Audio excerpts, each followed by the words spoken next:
Welcome everyone to Coaching in Session. My name is Michael Reardon, and I'll be your mindset coach today. And today we're going to be talking about the psychology of the mind. And psychology is something that I hold near and dear to my heart. It's something that I'll probably go off and get my doctorate one day, maybe. It's something that I understand makes me tick. The idea of learning about the human mind, the human development, child development, adult development. It's interesting. And the reason why it's so interesting is that we can have a similar situation, but we can have different turnouts. The mind is amazing in the sense of what it perceives. So you can have a perception of something that I might think as positive and you might see it as negative. But just because we have differences in how we perceive the world, it doesn't necessarily mean that you're different or that you're wrong or that I'm right.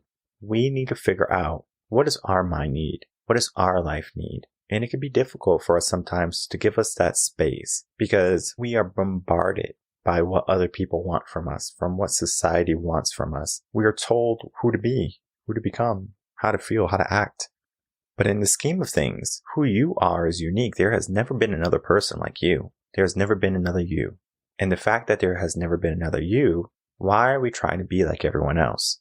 Shouldn't you be unique? Shouldn't you be something that is different? That you're going to present yourself to the world in a different light. So now when people see you, they say, wow, because they're not going to have saw that anywhere else. Because what you have to offer, again, is going to be incredibly unique. And it's something that only you can do. Oftentimes, many people conform. But the problem with people conforming is that they don't realize their truth. So they live a lie. And that lie can cause so many negative aspects of mindset, of the psychology of your brain. I'm not being the person that I know I can be, or the person I should be. I'm just pretending to be this person, right? I'm just moving in life. What's your purpose? What meaning do you want to create for yourself or for the people around you? It can't be determined by what other people say. You have to be that person. You have to be the person that says, this is what I want in my life. But many people, they lose that voice. They lose that sense of imagination, of growth, of creating something. We're often told to accept our circumstances. But just because our circumstances happen in our life, it doesn't mean that they have to define us. Our circumstances don't define us. You define yourself. You have to figure out, how can I begin to be on purpose? How can I begin to look at my mind, to look at my life, to look at my situation, and then make the best of it in my light, in my way of thinking? And then you move from there. It's not so much about what someone else thinks about you or what someone else believes. Because we're going to be talking about the idea of belief, the idea of making sure you can find people who have the best intentions for you, and then growing from there. Because you deserve a life that's not broken. So if your life is broken and you're looking for a fix, I encourage you to listen to this episode, because I'm going to be bringing on Tom Glaser, who's a licensed psychologist, and we're going to be talking about the idea of the mind, about development, child development, growing up, who we are as adults, and then trying to figure out how to heal, and then where does happiness lie in our life? Because if we know anything about what we want and what we need, that is going to be the ability to look at our life and be proud of it in some manner, some light. So let's get into that interview with Tom Glaser and myself and learn where happiness lies.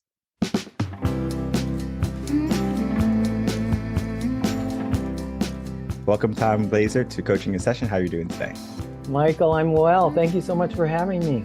Of course. I'm so happy to have you on. So today I have you on as a licensed psychologist.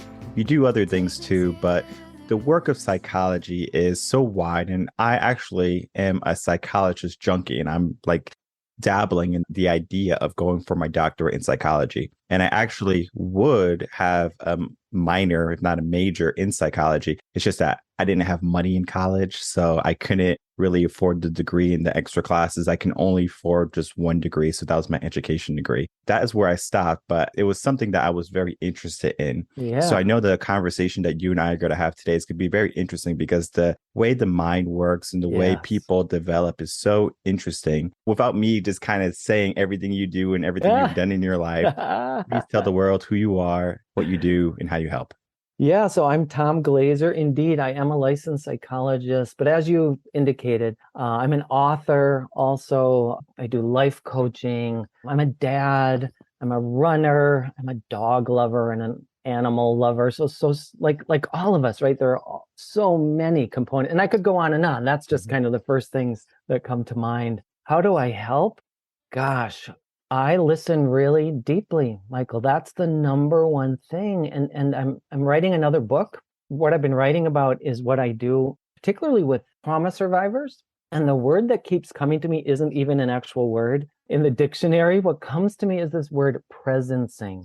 So I provide a steady, loving presence. I'm just really deeply with clients and available to whatever comes up. And that's everything from, the worst things that happen to people and their deepest struggles and their incredible shames to their incredible potential. And I kind of just hold it all at the same time. And it's like when two hearts and souls and minds come together with a positive intention, I'm telling you, magic happens. And I want to get into the idea of communication, effective communication. There's so many books on how to be an effective communicator, be a better communicator. And you said one of the secrets, listening. How often do people listen to respond rather than listen to feel? Yeah, more often the first. More often people are thinking about what they're going to say next versus really being in the moment. And I like even how you asked the question, listening to feel. So here's a definition I love. Deep listening is the willingness to be changed. So yes, to really listen deeply is a vulnerable act because I may be affected, and I usually am. If I'm actually deeply listening, I'm affected, and it is in the body. It is an emotional, a visceral experience. That's where deep change for both parties is available to us. And we must be seen and heard. It's absolutely critical to human development, Michael, right? When people are not mirrored, when infants are not mirrored, they do not develop as well. They can survive sometimes. They're not going to thrive. They're not going to reach their level of potential as often or as soon as they could if from those very opening moments of life and throughout, they are seen and heard and honored and valued. It's as critical to us as air, water, food, shelter, all that. There was a study done, I believe it was a Russian study, or it was a study done in an orphanage. I'm sure you might be familiar with the study, where they had a group of, or different groups of children, and they would give the children different things. So one group of children would get play, love, affection, all their basic needs, food, diaper changes. And then there was another group that just got the diaper changes and the food. And what they did was developed because they weren't getting that love and affection, died. And then the other 2/3, they had some type of mental issue, right? Whether they were antisocial, they had high anxiety. I mean, you name it, right? A type of mental issue. And it's so important, especially on in the early development of a child, to show them love, to show them affection, to hold them, to care for them, to nurture them more than just changing a diaper and feeding them. I'm a new dad also. What I've noticed, and I mean, fortunately for me, I've been an educator for quite some time. So I've been working with kids for probably the past 15 years. So I know the ins and outs of childhood development and raising a child. So when it was my kid, though, it's different in the sense of I know I have to do this. My schedule's very busy. I need to make time for him. So in a sense, he's a priority, whether it's a meeting, whether it's work, whatever it happens. If he needs me, he's going to get me. And whatever else is on the back burner. And I remember when he was born a month earlier. He still had all, 10 fingers, 10 toes and everything like that. He was just ready to come out. He was like, I'm ready for the world. So he came out a month early and I had workshops after workshops scheduled. And I'm just thinking, all right, I have a month left. Let me just work. And then 2 weeks before he's due, I'm going to take off. I had it all scheduled. Well, I learned you can't schedule with children. And in life, you just can't schedule the idea of being mentally stable because there can be something that can just throw you for a loop, whether it be you're a new parent, you lost your job, someone in your family died suddenly. There's a lot to psychology and the impact of that to the mind. And I want to dive into trauma with you and then happiness, because I think a lot of people, they want happiness, but they wait till they have a deep trauma in order to seek that happiness. They have this really strong emotional, mental impact where they say, I don't like this feeling of negativity. Let me figure out what happiness is. So I want to back up for 1 second. I just want to comment on that study you mentioned in the orphanage. We now know such studies are absolutely unethical, and hopefully they would never be replicated in today's age, right? That's a horrible thing to do to children intentionally to find out what would happen. So just always feel the need when that study comes up to emphasize that. I can even say for me, despite, I've been a psychologist my whole career, a similar thing happened to what you just described, that it took losing my dream job for me to wake up and do some of the deeper work. Now, I've always been interested in personal development. I've been working on myself my whole adult life and really even before that. So it's not like it's just all or nothing. But when I quit my dream job under duress, I might add, I got depressed because like you had a plan when you were anticipating your son was born. You were going to work up until that 2 weeks before he was due, Mark. I was going to retire at my dream job. I had my life planned out. Well, the universe had other plans for me. In the midst of my depression over giving up my dream job, I noticed super happy people all around me. And I got really curious. First of all, I just observed, like, what do they do that I am not doing, or what are they not doing that I'm doing? And by the way, you also mentioned trauma. Let me say, losing my dream job was what we call a small T trauma. So, big T, war, famine, rape, incest, earthquakes, natural disasters of all kinds. Small T's are things like losing your dream job, right? It's something so unexpected. It jarred my life. We could consider that a trauma. Trauma is on a wide continuum. And most people have in my experience, most people have some form of trauma when you look at it in that broader definition.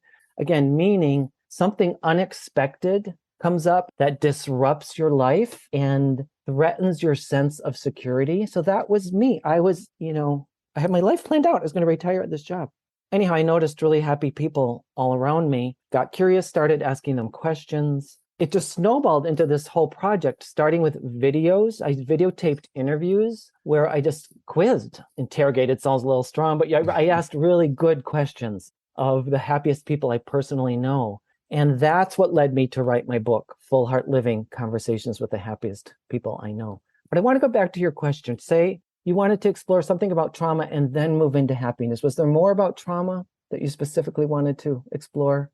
Well, just the difference in how people get to that trauma and then they want that happiness, but they might have a perfectly sustainable life right now where they're complacent, but they don't seek that happiness. They just kind of remain static. Sometimes it takes a trauma for them to realize that happiness or to see happiness versus, okay, my life is just this. Yes. There's a tendency in human beings, particularly in our Western culture, to stay with what is familiar. There's comfort in what we know, even if it isn't serving us as best as it could. So we get very attached. This is where Buddhist concepts and mindfulness concepts can be very, very helpful. We get attached. And I was attached to my job, right? I was predictable. I knew what I was doing. I was really good at it, if I do say so myself. I really loved it for the first 7 years. There's comfort in that. And change can be threatening, scary, because we don't know. When we mix things up, it's not as predictable. So yes, there is a tendency to want to hold on to things that we're familiar with. I feel like this is part of why we're not so great in our culture at grief, right? When people die, we're not really trained. Our culture emphasizes youth and having all the good stuff, and we want quick fixes, those kinds of things. It's hard to let things go like a dream job. I had a lot of grief. I really had to grieve my job. And I even had to grieve my vision of the future. I thought I knew what my path was going to be, kind of like you did in those 2 weeks. Nope, your son was ready to go. Look out.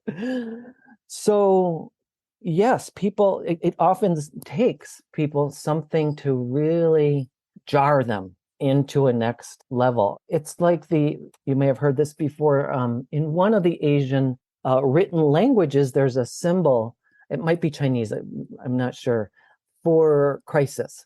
And it's a combination of, half of it is opportunity. for the other half. It's danger and opportunity together. So a crisis happens, it's dangerous, it's scary. There's also an opportunity for something more. You and I would not be having this conversation if I didn't leave my dream job, right? I wouldn't have had those interviews on tape, videotape. I wouldn't have written the book, at least not at that time. This catapulted me into a whole new way of being. And I hope that it's helping me reach more people than I would have, in just one setting.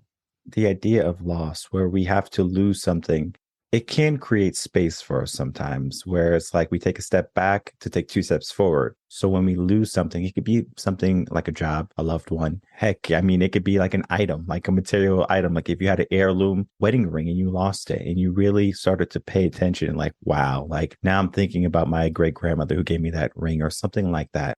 Because the meaning of it becomes clearer. Right. Exactly. That's a huge thing that happier people do. They make meaning out of whatever comes their way. Yeah. And one of the things that we create is that happiness aspect where we're looking at something and we're being appreciative to it. We're being grateful for having the experience or just being in that moment. And similar to you, I've also begun the process of writing a book. The book is done, actually. I just have to edit it and publish it and it's ready to go. But it is about happiness. And it's about how many people we give happiness a destination. I'll be happy when I have my dream job. I'll be happy when I get this relationship. I'll be happy when I get this house or this car or this piece of jewelry. But when they get to that place, they find out that they're not happy. They find out that they're still the same person. And then they look for something else. They look for another goal, per se. And that's going to be their new source of happiness. And they're in that rat race of chasing happiness, but they never get there. So the book is about that, how we are constantly looking for happiness, how we're always trying to reach a destination of happiness. But you said something great. It goes into the sense of Buddhism, being mindful. And for that whole journey of me, when I began my mindset journey was I was looking how to be more mindful, how to be present in the moment. And it was difficult because I was always so, all right, boom, boom, boom, boom, boom, looking at my goals, looking at my dreams, my dream job too. When I get this, I'll be happy. And I had to dismantle the belief of what society gave me, what my parents told me, and really start to see, well, intrinsically, what do I want? What do I want to accomplish? What do I want to feel? And it's difficult for many people to go against what society says because of that peer acceptance that we crave for. We want to be accepted. We want people to acknowledge us. How can people start to get into their own mindset, become more mindful, and to find their purpose, regardless if it goes against popular belief?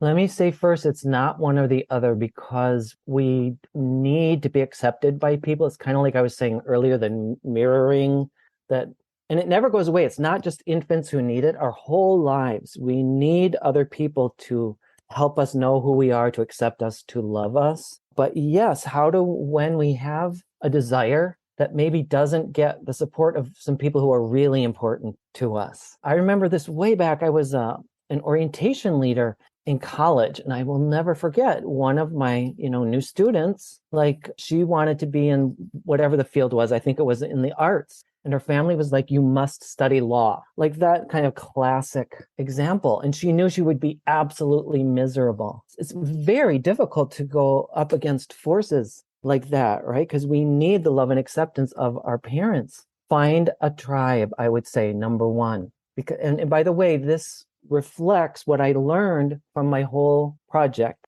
videos and books. Happier people connect really deeply with other people. They find a tribe. So your parents may not ever accept you studying fine art when they believe you should become a lawyer.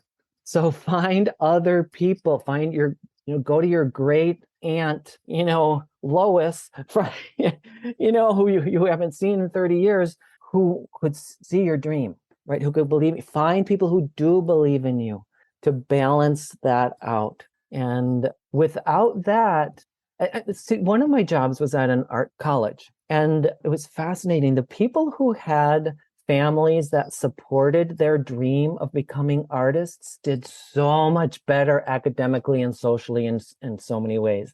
The people who found a way to get to art school, but their family did not support them, they had so much more trouble in all of those areas. But again, so then their job is to continue to seek out other loving people who can embrace their dream and help them see that it's right to follow your passion. By the way, that's number 3 of the top 3. Happier people connect really deeply with their passions. Less happy people are lawyers when they should have been fine arts majors. Number 2, by the way, since I've said these 3, number 2 out of the 3 is connecting deeply with the self. And that's where the mindfulness comes in, as well as like knowing who we are, honoring ourselves, which also has some merit in what you and I are talking about. So just to summarize, happier people connect really deeply with other people, themselves, and their passions. And then the 4th is they serve others. They're in the service of the greater good. They make the world a better place. And you can start at any one of those places, and they all dovetail and overlap beautifully. And when someone's looking for their tribe, what would happen if they went into this wrong tribe where they might be, let's use an example of the hood. It's one of my favorite examples because I grew up in the hood. You might have a tribe of people who sell drugs, gangbangers, bad people in the sense of they're not going to help you grow past a certain level, right? You're going to find yourself stuck very soon. Because they want to keep you at their level. Exactly. Yeah. So you're going to find yourself stuck at some point where you have the opportunity to flourish and grow and to be something amazing in life, but they keep you down there. So that tribe, even though they've been there, they might have supported you. It's not a lifetime tribe, right? So I want to kind of talk to you about the idea of being in the right tribe versus the wrong tribe.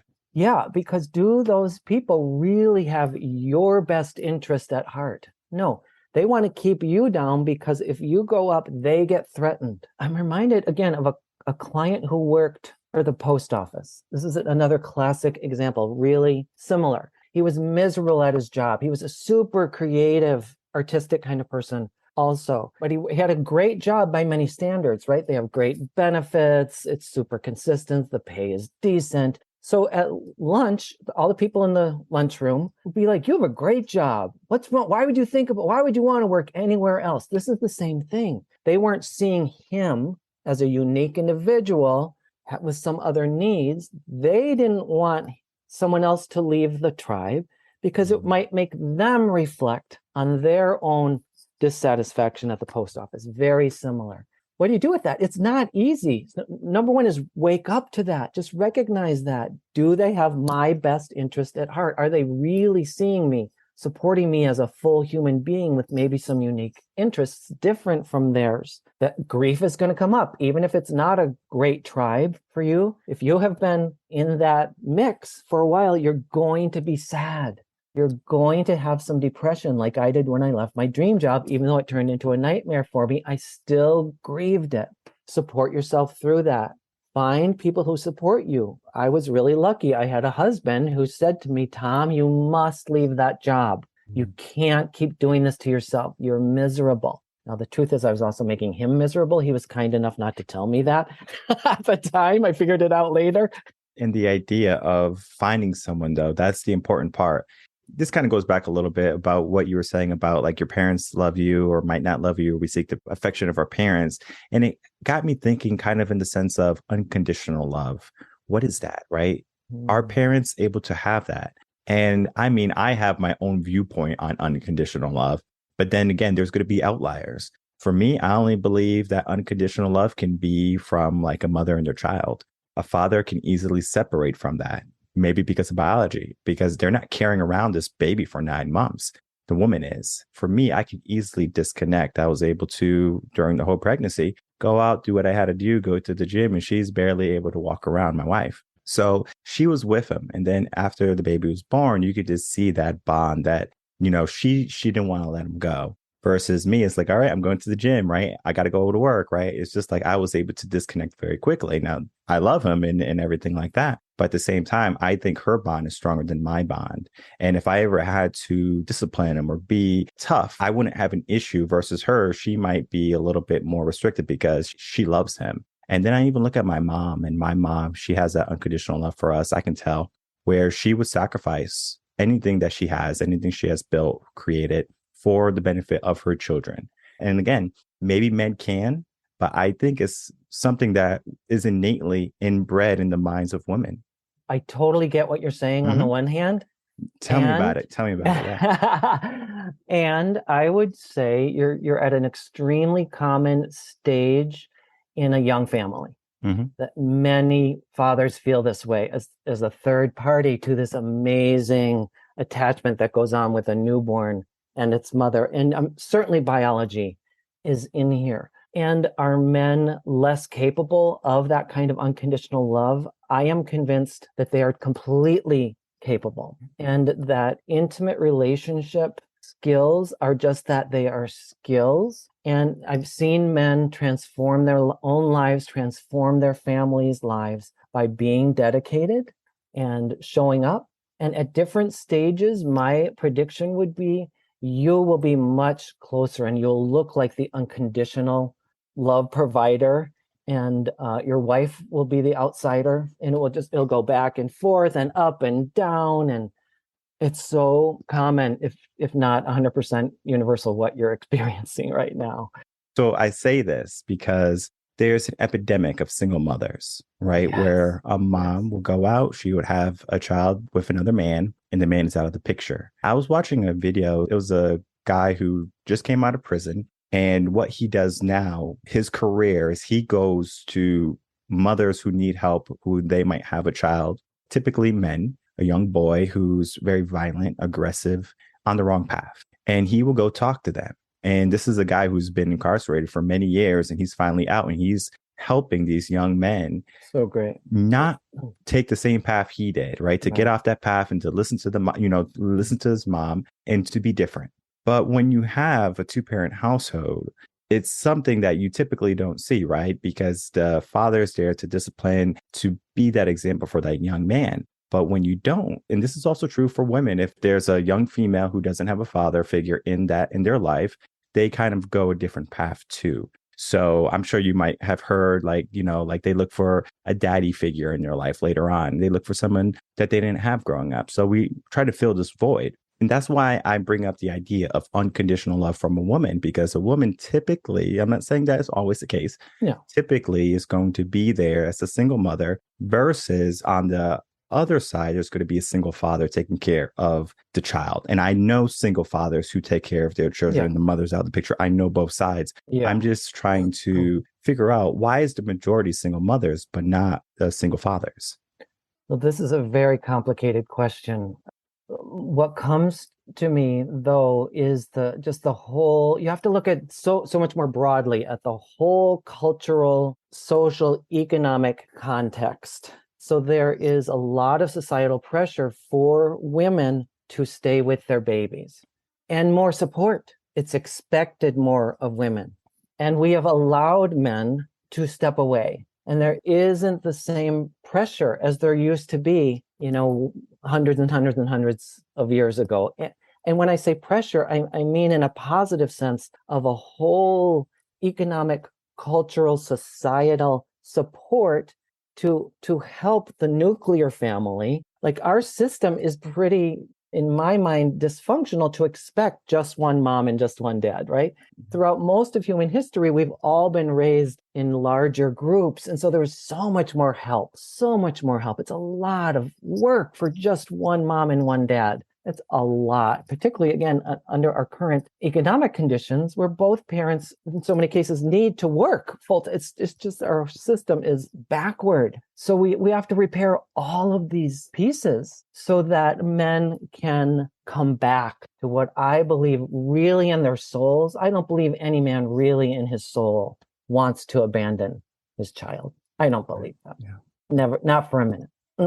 It's not my experience. When I've worked with men who have, and I'm using the term abandon just for shorthand, I don't mean it in any judgmental sense, there's incredible pain when they allow themselves to come to the truth. They regret it. It's difficult, though, especially if the father wants to be in the picture and the mom or the woman makes it very difficult, right? So we have that aspect. And then we get into the psychology of society. We have a very modern society. We have a traditional part of society. And then I like to call, we have a modern society with traditional flares, where someone wants to be traditional, but they still want to be modern. So they might want to be a stay-at-home mom, but they still want to go to work too.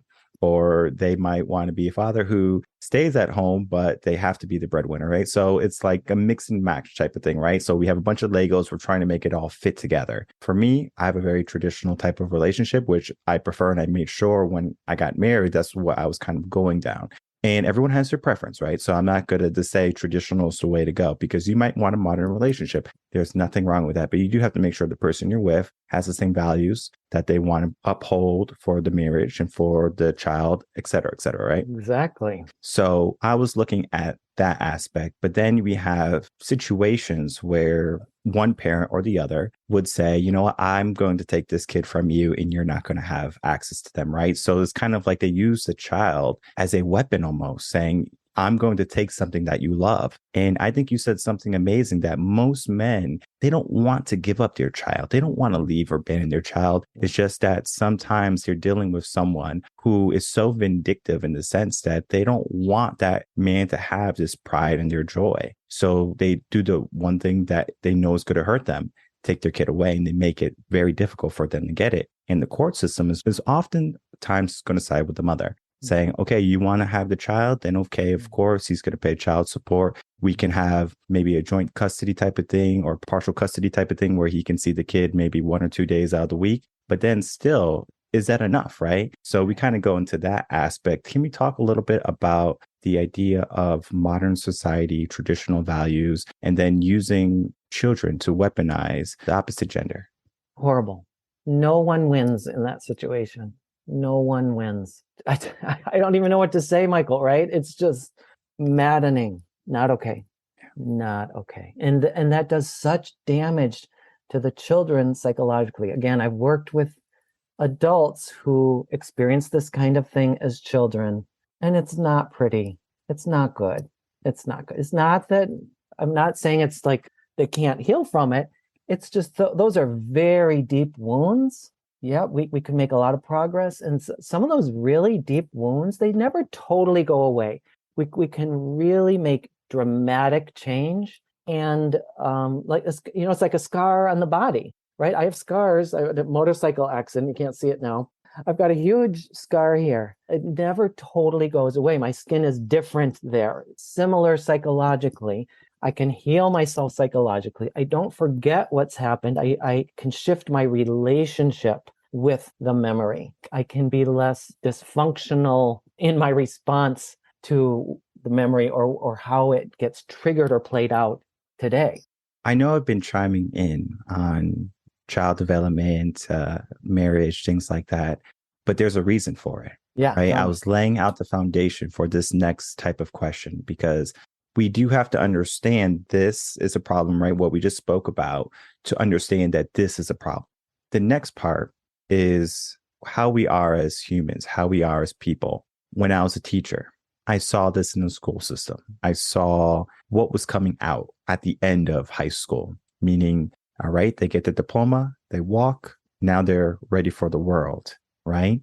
But they're not ready for the world. They're incredibly unprepared for what they have to deal with, whether it be emotionally, physically, mentally. I mean, you name it, we can go down and we can find all the holes in education. What that typically does is it creates a lot of broken young adults. When we have all of these young minds growing up, and these minds are going to be the next leaders of our generation, they're growing up, they have all of these limiting beliefs, these anxieties, fears of inadequacy. I mean, you name it, there's even more problems. We talked about many of them. Now they have to become adults and they're not prepared for it.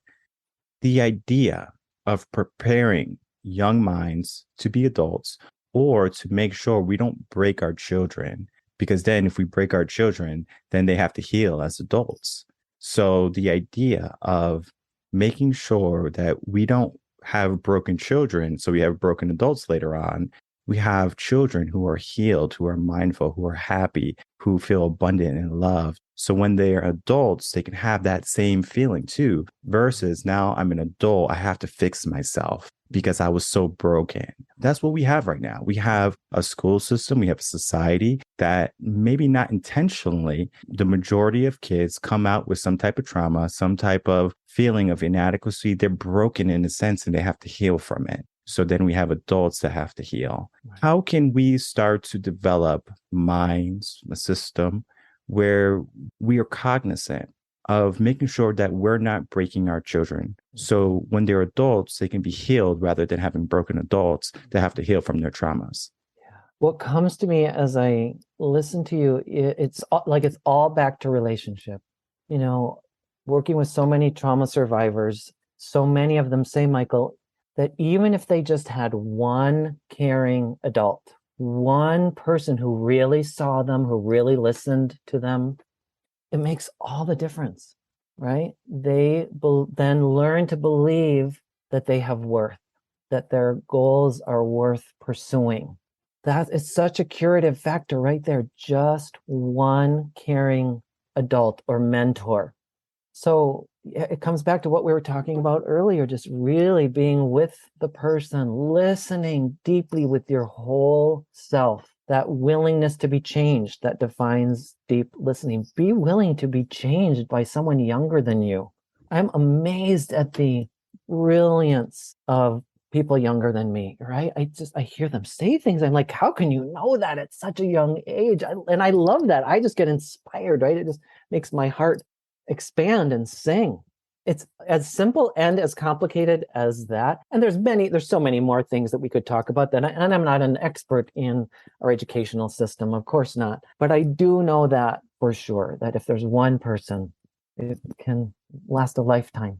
Yeah, and you don't have to be a teacher to see this because, as the work you do as a psychologist, you see the adults, whether it be in the college when you're working in the art school, you see them, how they develop. And then maybe you're working with adults. Now, past college, maybe they're in a career, they didn't go to college, went to trade school, for example, right? So you see them, right? So you can see, it's like, okay, this is a trend, right? This is broken in many of the adults that I'm working with, right? And it's something that you have to address, right? It's just part of the process, I think, when it comes to growing up, because sometimes there is a little bit of trial and error because we don't know that there can be someone there, just as you said, someone, just one person, a mentor, someone, a guide, a psychologist, a life coach, someone to help you along the way. What I aim to do is to be that person, be that guide, to bring on other coaches, psychologists, doctors, to be that person to help someone from where they are to where they want to be. Because I think oftentimes many people, they feel stuck and they have a hard time admitting that they feel stuck or figuring out the next step. They're like, I don't know how I should feel, but they know I don't like how this feels. Right. So they want to change it. What are some ways that you can make people aware that if they're in a place where they might be confused, they might feel stuck, they might feel unmotivated to move, to get out of that slump? Number one is to, again, I go back to the relationship, to talk to a trusted other. Be honest, say your truth, say it out loud, and see what happens in your body. Just notice as you do this. And as you explore possibilities, as you state your dream, what you'd like to be different, or maybe you don't even know what that is yet. Maybe you're just saying, I know this isn't working. Notice what happens in your body and see what happens in your mind. See what arises. It's amazing. This is what I was talking about, that magic that happens in the therapy room when two hearts, minds, and souls come together with good intention. Magic happens. Just saying things out loud can create, now there's not a guarantee. I can't say it's going to happen every single time, but it's amazing how often really saying the truth, which is, again, it's very scary and threatening for people. Like the act of doing that alone can create a change. It can bring more creativity into the brain. Sometimes that happens because me as the listener just reflects back. Oh, what I'm hearing you saying is you really feel stuck. You know something's wrong. You know you're not happy. Something isn't working in your life. And just hearing me say it in words a little different than their own sparks creativity in their brain. First of all, they go, oh, yes, that's exactly right. That's how I'm feeling. That's what's happening. And then they can get more creative. Sometimes just that act brings creativity into the brain and some more movement. Or sometimes I'll say as the listener, have you thought about taking a few classes? I throw out an idea. And it's a really soft little idea. I'm not telling them what to do. I'm not solving it for them. I just give them a little spark, to engage their own creativity, because really the best answers come from ourselves, actually. So my job as the listener is never to solve it. I don't get attached to them getting better. I just get attached to being with them wherever they are. That's my job. But sometimes I throw in a little nugget and it allows their own brain to engage in a new level. So again, it comes back to relationship. If you're struggling like this, talk to someone you trust.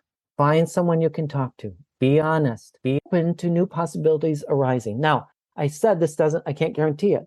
If it doesn't work, don't panic. Don't think I did this once. It didn't make any difference. I'm never going to do it again. And I've seen people say stuff like that.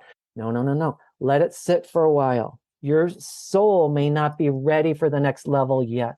Keep going back. Talk to that same person a week later. Check in. Hey, nothing's changed. Just say that and keep doing that over and over again. My hunch is if you stay with it, something is eventually going to shift. Or maybe you find a different person to talk to.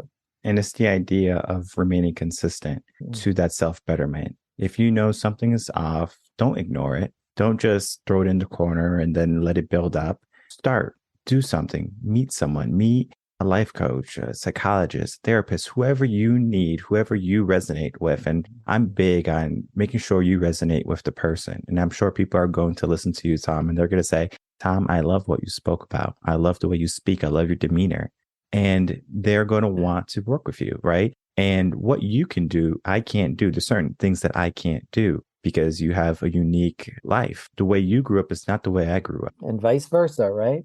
Vice like versa. The same is true with you. You're going to resonate with certain people. Yes. Exactly. And what we do here on Coaching in Session is we bring on individuals who have something to offer to the world, healing, creating abundance, happiness, creating that life that you want. You might not know how to get there right now, but you don't have to know where you want to be. The only thing you have to know is that you want to start.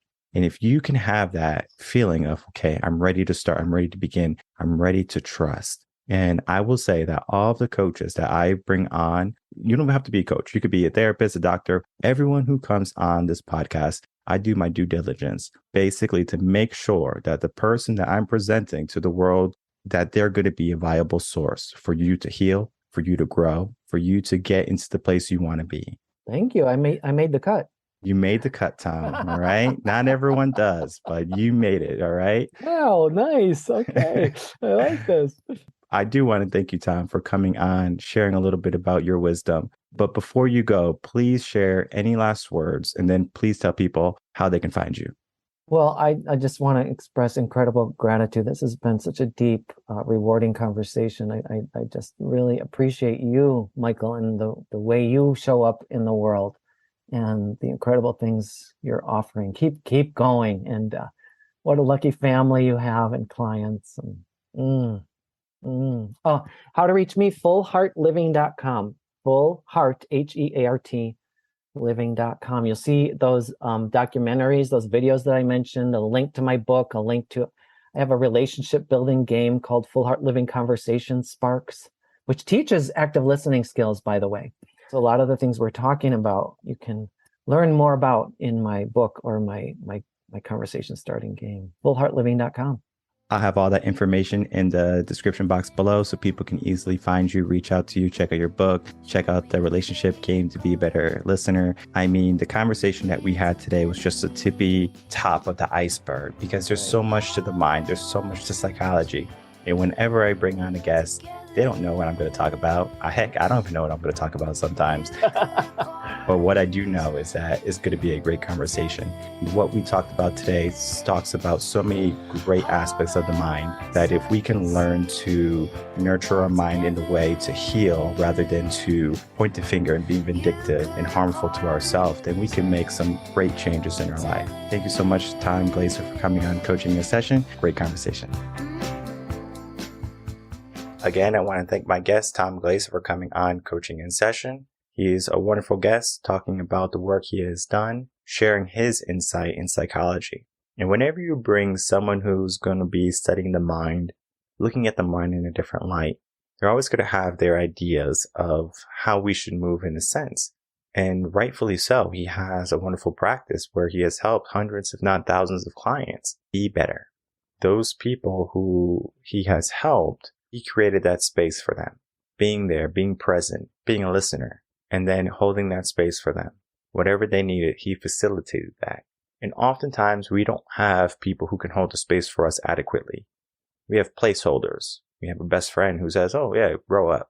Our parents, throw some dirt on it, grow up. I mean, whatever the saying is, or whatever the passive aggressive remark is said, get over it. And sometimes you need someone to confide in, someone that you can trust. And it's difficult today, especially today, to trust in people because we look at different views. If someone has a different view than me, that we can't associate with each other. But just because someone has a different view than you doesn't necessarily mean that you can't be cordial with them, that you can't create a space with them. And I always say that if you can't find someone to believe in yourself first. You need at least one person to believe in you. It's easier when you have more though. So when you are looking for that person to believe in you, if you're having a hard time and you can't believe in yourself, I always encourage seek a therapist, seek a life coach, seek a mentor, seek a psychologist, someone who's going to hold the space very well, someone who's trained to be a listener, someone who has helped countless people grow into the person that they want to be, grow into the mindset that they need for their growth. Because at the end of the day, we are left with ourselves and we have to figure out, are the things we're doing making us happy, fulfilling us, filling us up in life? Because oftentimes people will just kind of move through life and not be satisfied with it. But you don't have to not be satisfied anymore. You don't have to accept what you're given. So if you want more in your life, begin to demand that. Begin to ask the questions. Begin to say, I know I need something. What is the first step?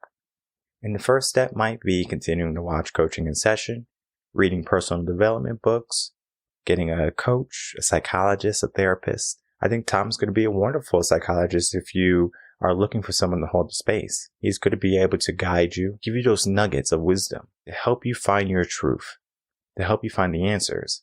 Because oftentimes we do have the answers, it's just that they're covered up with all this fluff, all this stuff that we have given ourselves, the lies, the deceit, the standards that we were given.